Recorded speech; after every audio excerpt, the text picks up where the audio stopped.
Motion be agreed to. The Honourable Mr. Speaker, this bill that is about to pass into law after its third reading is completed was initiated way back in 2006 in a series of meetings that the then Minister of Veterans Affairs, Rick Barker, and I, as Minister of Defence, had with the President of the RSA, John Campbell, and the President of the Ex-Vietnam Services Association.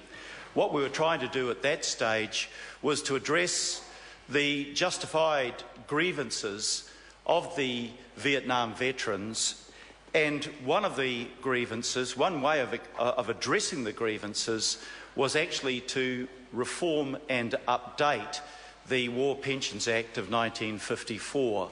It was a very old piece of legislation, and reform was certainly long overdue. It was also very complex, and what Labor did was to set up the Law Commission to thoroughly investigate, analyse and consult on the changes that were desirable, that would not only modernise the old War Pensions Act, but would honour our veterans in the way that we believe they needed to be honoured.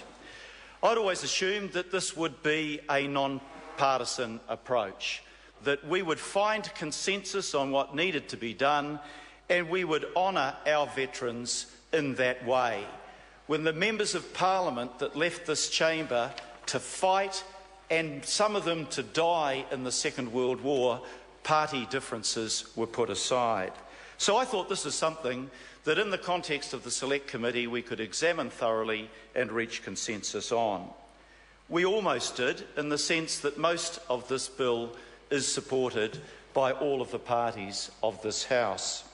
But where we part company from the National Government was where they made a deliberate decision to reject the recommendations of the Law Commission and the submissions made by the veterans themselves and by the RSA around eligibility for a veteran's pension.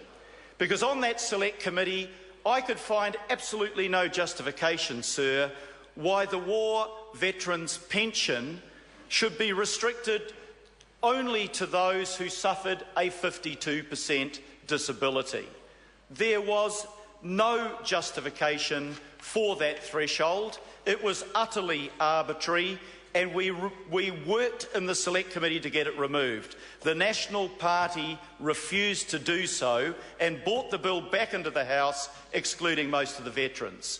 I raised an SOP that would have removed that threshold and made the veterans' pension available to all veterans who had served operationally overseas. In the end, the National Party had to make that change in the Committee of the Whole, but even in making that change, sir, they did it in a mean-spirited and a penny-pinching way. Yes, all veterans will now get the veterans' pension. The veterans' pension, of course, is set at the same level as New Zealand's superannuation, but it had some additional benefits attaching to it. One was the community services card. The Minister has acknowledged that all veterans will get that automatically. Another very inexpensive measure was that you wouldn't lose your pension if you're hospitalised for more than 13 weeks. But there was a third measure, sir, and it was eligibility for lump sum payment on death. Now, the Minister said he isn't about to relitigate this. Actually, sir, in the whole of this debate, he has never once litigated it, because he has never once justified why we should deny our veterans who served this country so bravely, why we should deny them what the Law Commission, after thorough consultation, said they should get, what the war veterans asked for, and what the RSA recommended. And I've heard two sets of excuses, Mr. Speaker, two sets of excuses. One from the Minister at one stage was that this is a benefit that wouldn't go to the veterans, it would go to their families. Well, the veterans aren't silly, sir. The veterans know that, but that is precisely what the veterans wanted.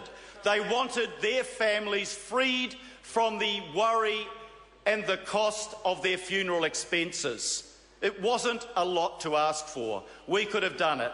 Secondly, sir, it recognised that not only the veterans made that sacrifice for their country, but also their families. On Monday of last week, I attended the funeral of one of my constituents by the name of Audrey Stevens.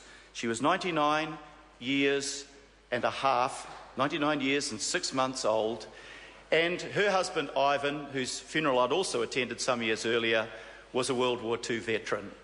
They married in 1940. 2 weeks after they were married, he embarked with the 24th Battalion and went to Europe. In Crete, he was captured.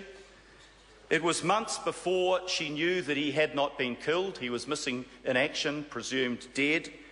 And then he spent 4.5 years as a prisoner of war. When he came home, they were strangers. When he came home, he brought home with him the trauma of his experiences in battle and as a prisoner of war. And right throughout their married life together, that trauma meant that there were also sacrifices made by every other member of that family. Is it asking too much that we in this House recognise that families too shared in the sacrifice of their loved ones who went to war? The second excuse given by the Minister was that it's too expensive. Well, at the Select Committee, actually another Select Committee, I found out that the cost was $7.4 million. $7.4 million for the lump sum payment, declining by $1 million every 2 years. Now, I want to put that in context, Mr. Speaker.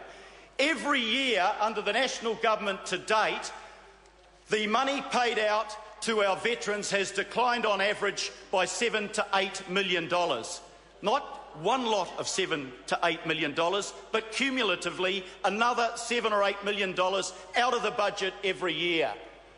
What we are asking for, what the Law Commission was asking for, what the RSA was pleading for and the veterans wanted, could easily have been accommodated in the decline in the expenditure every year under this government in terms of payments and services to our veterans. And it's not just that, sir.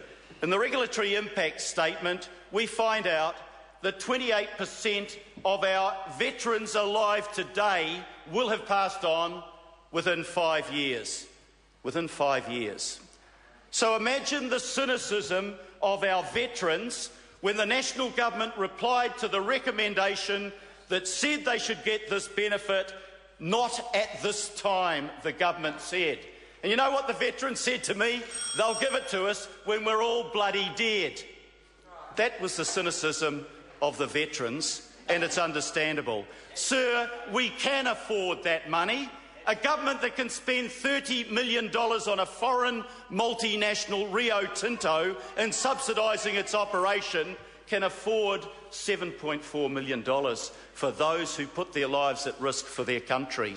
A government that can spend $150 million on commissions and legal fees to sell off our assets that most veterans don't want sold anyway can surely afford the money that it would take to pay the veterans the small extra amount, which is what the Law Commission recommended. Sir, on the 4th of August next week, we mark the centenary of the start of the First World War. And I was in the chamber this afternoon when the leaders each got up and expressed their gratitude for the sacrifices made by our veterans. But 3 of the leaders lead parties that voted against this small gesture of thanks and respect for our veterans. And it's to their and their party's eternal shame that they did so. But I make this pledge, Mr. Speaker, that with the election of a Labor-led government, we will give our veterans that small amount of extra money. As we look around the plaques that commemorate the battles in this chamber, sir, surely we in our lucky generation owe it to our veterans as an expression of gratitude for what they did on behalf of all of us. I call Melissa Lee. Thank you, Mr. Speaker. I would like